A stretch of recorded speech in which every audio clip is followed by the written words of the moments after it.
यहाँ बड़े ईमानदार बन जाते हैं कि अमानत है, अमानत वापस करो। जी अस्सलाम वालेकुम वरहमतुल्लाह। नहीं कह रहा था कि मैं जुर्म कर रहा हूँ। अब मसाइल जी अस्सलाम वालेकुम वरहमतुल्लाह। वालेकुम अस्सलाम वरहमतुल्लाह। जी भाई। हजरत साहब ये पूछना चाह रहा हूँ मैं हजरत साहब से कि ये जो एक बहन है उसने अपने भाई को अपना हिस्सा माफ कर दिया, यानी कि कहा मैंने तुम्हें 7 बहनें हैं उनका एक ही भाई है। अच्छा। उन्होंने अपना हिस्सा भाई को कहा कि मैं जो है आपको अपना हिस्सा छोड़ रही हूँ। ठीक है जी। तो इसके बारे में क्या हुक्म है? यानी बहन ने भाई को अपना हिस्सा छोड़ा है? हाँ जी, उसने अपनी खुशी से उसको कहा कि मैंने तुम्हें तुम्हारा हिस्सा जो मेरा भी हिस्सा बनता है वो तुम रख लो। ये बहन अजीम तर है, उसके गले में तो हाथ डालने की इतनी बड़ी कुर्बानी दी है। जी मौलाना क्या फरमाते हैं आप इसमें दीन की रूह से? बहन हो या भाई हो जो खुशी से अपना हक छोड़ दे किसी को दे दे, वो उसकी मर्जी है, हिबा है, कर सकता है हर आदमी। मगर सोचने की बात है कि ये काम बेचारी बहनें ही करती हैं कि भाइयों के लिए छोड़ती। किसी भाई ने भी कभी कहा कि मैंने अपना हिस्सा बहन तुझे दे दिया। और साथ ये भी पता है कि बहनें जो है ना, आप कहते हैं खुशी से छोड़ा, मैं नहीं समझता खुशी से कोई छोड़े। उसकी औलाद नहीं, उसके बच्चे हैं, उसको नहीं ज्यादा अच्छी लगती। मसला ये है कि माशरे में दबाव है कि अगर वो ले लेती है ना, मेल जोल बंद हो जाता है, रिश्ता टूट जाता है एक तरह से। उसकी बच्चियों की शादियों पर नहीं जाते, कहते हैं तेरा हमारे साथ क्या तरह। तो जालिम है, हिंदू रिवाज के तहत है, उनको दबाया हुआ बेचारी छोड़ देती कि लेंगी तो फिर बाद में क्या हमारा हाल हो। तो असल में ये सारा ना जुल्म ही है, दबाने की बातें हैं। होना तो ये चाहिए कि बहन के नाम लगवाएं, 2-4 साल उसके बच्चे उसकी आमदनी खाएं, फिर वो मजा चखने के बाद कहें कोई नहीं हमने मामू को दे दी, मजा आएगा ना हिबा करने का। जब देना देना ही कुछ नहीं, मुफ्त में हिबा कराना, तो ये बात कोई नहीं। मैं आप सब मुजरम है, हिंदू रिवाज के तहत बहनों को देना नहीं चाहते। वरना भाई भी हिम्मत किया करे, कभी भाई अच्छे भले होते हैं, बड़ी कमाई करें, बहन बेचारी भूखी मर रही, उसकी औलाद भी भूखी मर नहीं देते।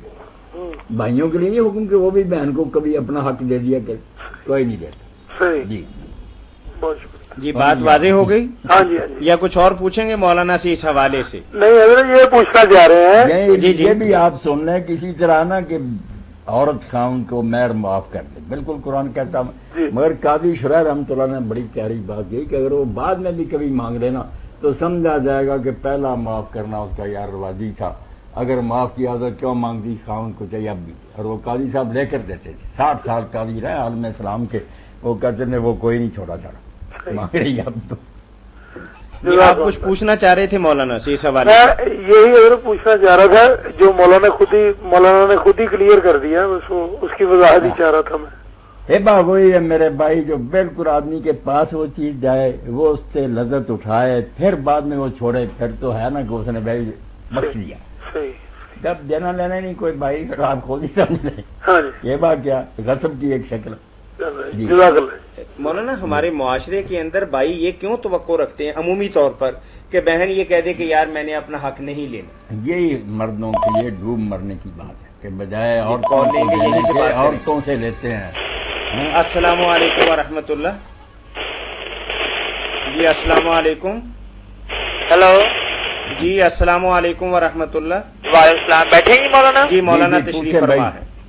अच्छा मौलाना मैंने सवाल ही पूछना था कि मुझे ना एक औरत ने पैसे दिए हज करने के लिए, माशाअल्लाह 2.5 लाख रुपए जी। हाँ। तो ये है कि प्राइवेट स्कीम पे भी 2.5 लाख रुपए लगता है, सरकारी स्कीम पे 2 लाख रुपए लगता है, ठीक है जी? हेलो जी सुन रहे हैं आपकी बात। अच्छा तो ये पूछना मैंने ये था कि अगर मैं किसी और तरीके से जाऊं और अपने पर मशक्कत करके मैं 1 लाख रुपए ही सर्व करूं सिर्फ हज पर, यानी कि वहाँ पे मैं होटल भी ना लूं और ट्रांसपोर्ट भी इस्तेमाल ना करूं, तो क्या बाकी पैसों को मैं अपने मुसरफ में ला सकता हूँ या नहीं? नहीं, उसका मतलब आप नहीं है वो। क्यों आप इस तरह करना चाहते हैं? जितने पैसे खर्च करेंगे ना आप खुले जब से करेंगे, तंग रस्ते से करेंगे, वो कह रही है औरत के ले लो पैसे करो, आप इस तरह की बचत करके जो बचाएंगे ना वो खरीद होगा। ये नहीं, अगर आपने बचाया तो उस औरत को वापस करें।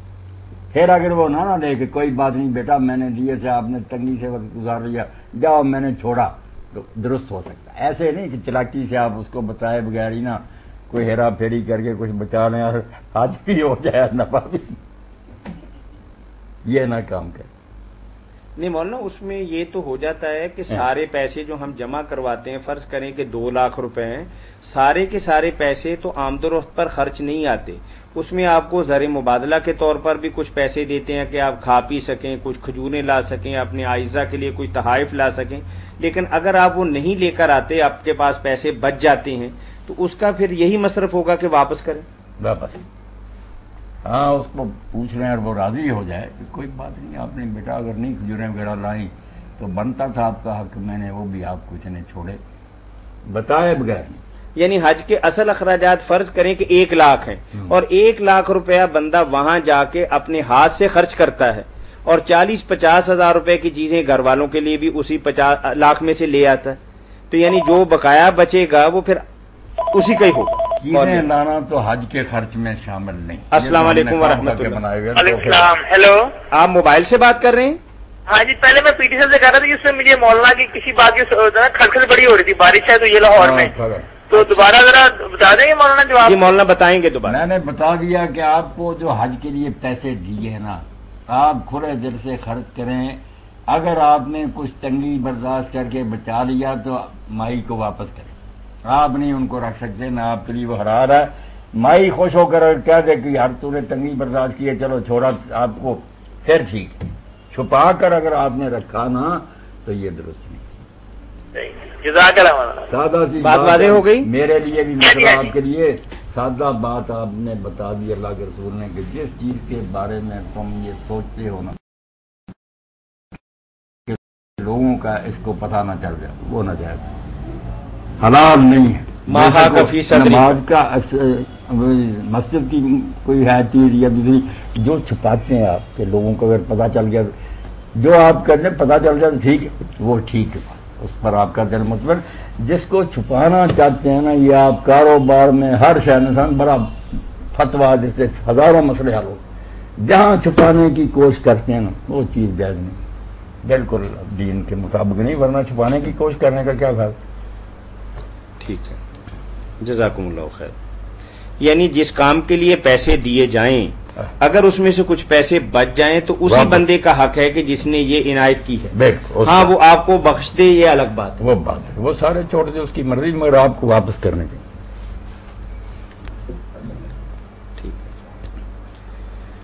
بارک اللہ فیک مولانا، بہت خوبصورت بات آپ نے بتائی کہ جو بندہ کسی کو کوئی حق دیتا ہے اس کو حق کو اسی طور پر استعمال کرنا چاہیے، لیکن اگر آپ کی مہارت کی وجہ سے اس حق میں سے کچھ پیسے بچ جائیں تو اسی بندے کو لوٹانے چاہیے. بارک اللہ فیک. یہ ہم سب چور ہیں جو اس میں سے چھپا لیتے ہیں نا، یہ ٹھیک نہیں. ٹھیک ہے جناب مولانا، السلام علیکم. وعلیکم السلام. نبی کریم صلی اللہ علیہ وسلم رات کو سونے سے پہلے کیا ذکر کرتے تھے؟ کہ آپ صلی اللہ علیہ وسلم کی یہ سنت بھی ہے کہ آپ جیسے میت کو دائیں کروٹ لیٹایا جاتا ہے، آپ اسی طرح رات کو لیٹتے تھے؟ بالکل. اللہ کے رسول علیہ السلام کا طریقہ یہی تھا کہ جب بستر پر لیٹتے تھے تو دائیں پہلو کے بال ہی لیٹتے تھے. بعد میں بے شک پہلو بدلتا رہا، پہلے جو ہے نا ہاتھ رکھ کر سر کے نیچے دائیں پہلو کلمہ بھی کہتے تھے، بسمک ربی ذات جنبی و بعرفہ، یہ بسم کا یا واموز، یہ ساری چیزیں پڑھتے تھے.